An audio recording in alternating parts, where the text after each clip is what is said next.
प्रश्नावली 1.3 का अब हम यहाँ पर प्रश्न तीसरा सॉल्व करेंगे। तो यहाँ पर सिद्ध कीजिए कि निम्नलिखित संख्याएं अपरिमेय हैं।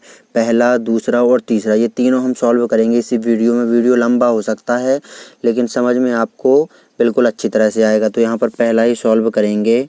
तो यहाँ पर पहला सॉल्व करेंगे 1/√2 ये अपरिमेय संख्या है, सिद्ध कीजिए। तो हम इसके विपरीत मान लेते हैं, माना 1/√2 एक परिमेय संख्या है। अब इसको थोड़ा हम सरल करेंगे। 1/√2 इसमें हम ऊपर नीचे √2 का गुणा कर देंगे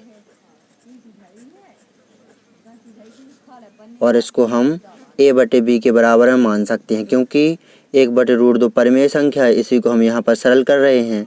तो परिमेय संख्या को हम a/b के रूप में लिख सकते हैं।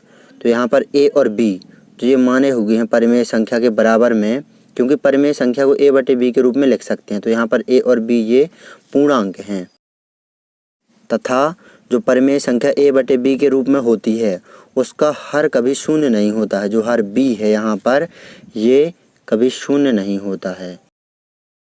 अब यहाँ पर देखेंगे √2 का गुणा होगा 1 में, तो यहाँ पर √2 बटे में √2 का गुणा √2 में तो 2, और इस तरफ ये a/b ज्यों का त्यों।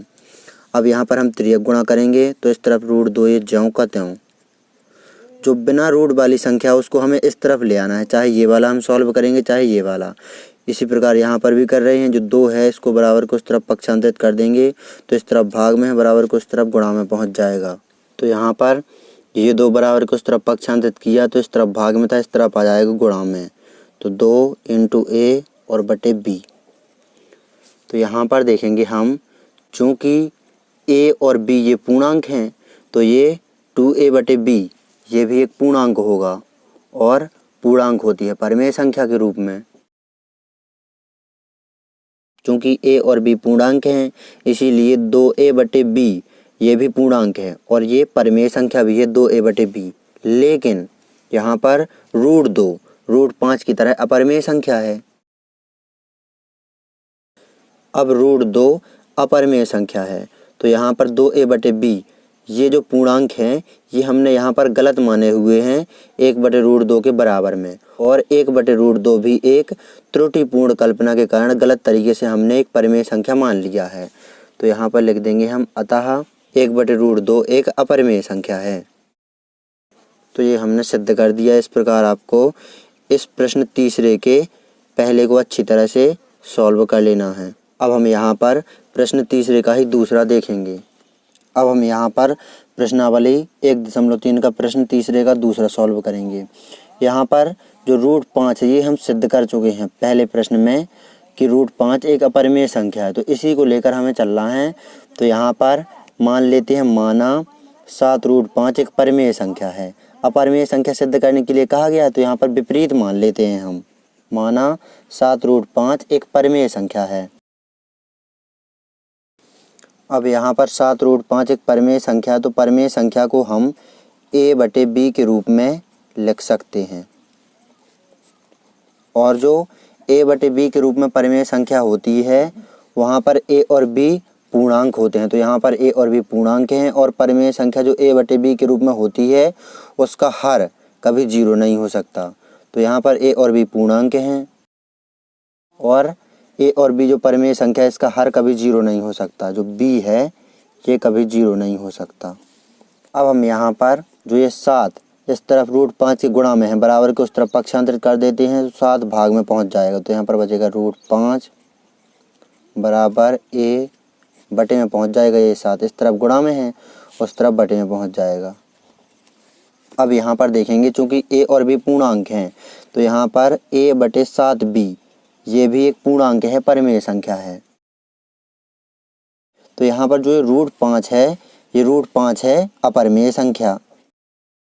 तो यहाँ पर देखेंगे हम, जब √5 एक अपरिमेय संख्या है और ये a/7b इसके बराबर में है तो यहाँ पर a/7b ये एक पूर्णांक नहीं है और a/b ये हमने 7√5 के बराबर में गलत तरीके से मान लिया है। तो यहाँ पर 7√5 एक परिमेय संख्या है, जो ये हमने माना हुआ है ये गलती से माना हुआ है, इसीलिए 7√5 एक अपरिमेय संख्या है।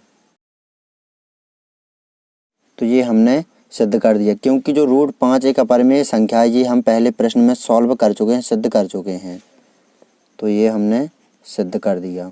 इस प्रकार इस प्रश्न को आपको अच्छी तरह से सॉल्व कर लेना है। ये हमने प्रश्न तीसरे का दूसरा सॉल्व किया है। अब हम यहाँ पर प्रश्न तीसरे का ही तीसरा सॉल्व करेंगे। तो यहाँ पर अपरिमेय संख्या के रूप में सिद्ध करना है हमें, तो हम विपरीत मान लेते हैं। माना 6 + √2 एक परिमेय संख्या है। अब जब हमने मान लिया है 6 + √2 एक परिमेय संख्या है, तो परिमेय संख्या को हम a/b के रूप में लिख सकते हैं। a और b ये यहाँ पर पूर्णांक हैं और परिमेय संख्या a/b का हर कभी 0 नहीं हो सकता, b बराबर नहीं है 0। तो यहाँ पर a और b पूर्णांक हैं तथा b बराबर नहीं है 0।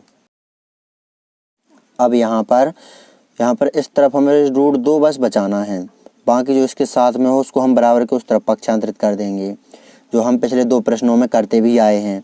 तो यहाँ पर प्लस के 6 को बराबर के उस तरफ पक्षांतरित कर देंगे हम, तो बराबर के उस तरफ हो जाएगा -6। इस तरफ लेंगे हम एलसीएम, तो यहाँ पर एलसीएम आएगा b। तो यहाँ पर a ज्यों कहते हैं -1 का भाग b में देंगे तो b का गुणा 6 में करेंगे तो 6b, और इस तरफ ये √2 ज्यों कहते हैं। अब हम जानते हैं कि √2 एक अपरिमेय संख्या है √5 की तरह ही। तो यहाँ पर थोड़ी सी भाषा लिखेंगे, चूँकि a और b पूर्णांक हैं इसीलिए a - 6b/b ये भी पूर्णांक है। और ये पूर्णांक है बटे में होता है जो वो परिमेय संख्या के रूप में होता है। लेकिन यहाँ पर √5 की तरह ही एक अपरिमेय संख्या, ये हम पढ़ चुके हैं। √2 हमने सिद्ध कर दिया है, उदाहरण में है √2 एक अपरिमेय संख्या, यह हमें पता है, और √5 भी एक अपरिमेय संख्या। तो यहाँ पर भाषा लिखेंगे, लेकिन √5 की तरह ही एक अपरिमेय संख्या। अपरिमेय संख्या की परिभाषा तो आप जानते ही हैं, जिसमें रूट के बाहर ना आए कोई भी संख्या और उन्हें p/q के रूप में ना लिखा जा सके। तो यहाँ पर लेकिन √5 की तरह ही एक अपरिमेय संख्या है। तो यहाँ पर जब √2 एक अपरिमेय संख्या है तो यहाँ पर a - 6b/b ये इसके बराबर में है, तो ये भी एक अपरिमेय संख्या होगा। और ये a और b ये पूर्णांक गलत तरीके से हमने मान लिए हैं। जब ये अपरिमेय संख्या है तो ये भी पूर्णांक नहीं है, और ये हमने इसके बराबर में गलत तरीके से मान लिए हैं, यानी 6 + √2 एक परिमेय संख्या है। ये भी हमने त्रुटिपूर्ण कल्पना के कारण गलत तरीके से मान लिया है। तो यहाँ पर अतः 6 + √2 एक अपरिमेय संख्या है। तो ये हमने सिद्ध कर दिया। इस प्रकार आपको इस प्रश्न तीसरे को अच्छी तरह से सॉल्व कर लेना है। परीक्षा की दृष्टि से बहुत अधिक महत्वपूर्ण प्रश्न हैं। जो ये तीनों प्रश्न हैं ये अलग अलग आपसे परीक्षा में पूछे जा सकते हैं। सिर्फ 1/√2 को सिद्ध करने के लिए कहा जा सकता है कि ये अपरिमेय संख्या सिद्ध कीजिए, इसे भी कहा जा सकता है अलग तरीके से, और इसे भी अलग प्रश्न में पूछा जा सकता है कि सिद्ध कीजिए 6 + √2 एक अपरिमेय संख्या है। तो आपको सिद्ध कर देना है जिस प्रकार मैंने बताया हुआ है कि √2 √5 जिसके भी साथ में जो संख्या हो, गुणा में हो या जोड़ में हो या घटाना में हो, उसको हमें बराबर को उस तरफ पक्षांतरित कर देना है। फिर यहाँ पर जो a और b पूर्णांक माने हुए हैं तो वो नीचे जो आएगा जो रूट के बराबर में इस तरफ आएगा, √2 हो या √5 तो वो भी एक पूर्णांक होगा। लेकिन जो रूट में संख्या है, √2 हो गया, √5 हो गया, √3 हो गया, √7 हो गया, ये होती हैं अपरिमेय संख्याएँ। तो अपरिमेय संख्या के बराबर में जो भी संख्या होगी वो पूर्णांक नहीं होगी, वो भी एक अपरिमेय संख्या होगी। और a/b जो हमने माने हुए ये भी एक अपरिमेय संख्या होगी, यानी ये हमने गलत तरीके से मान लिए हैं इसके बराबर में, त्रुटिपूर्ण कल्पना के कारण हमने मान लिए हैं। तो यहाँ पर गलती से माने हैं, जो परिमेय संख्या मानी हमने इसे, तो ये हमें पता लग गया ये हमने गलती से मानी है, इसीलिए ये एक अपरिमेय संख्या है। तो नोट कर लीजिए आप इस प्रश्न को अच्छी तरह से। यदि आप प्रश्नावली 1.1, 1.2, 1.3 और 1.4 के सभी प्रश्न क्रमशः देखना चाहते हैं तो डिस्क्रिप्शन जरूर चेक करें।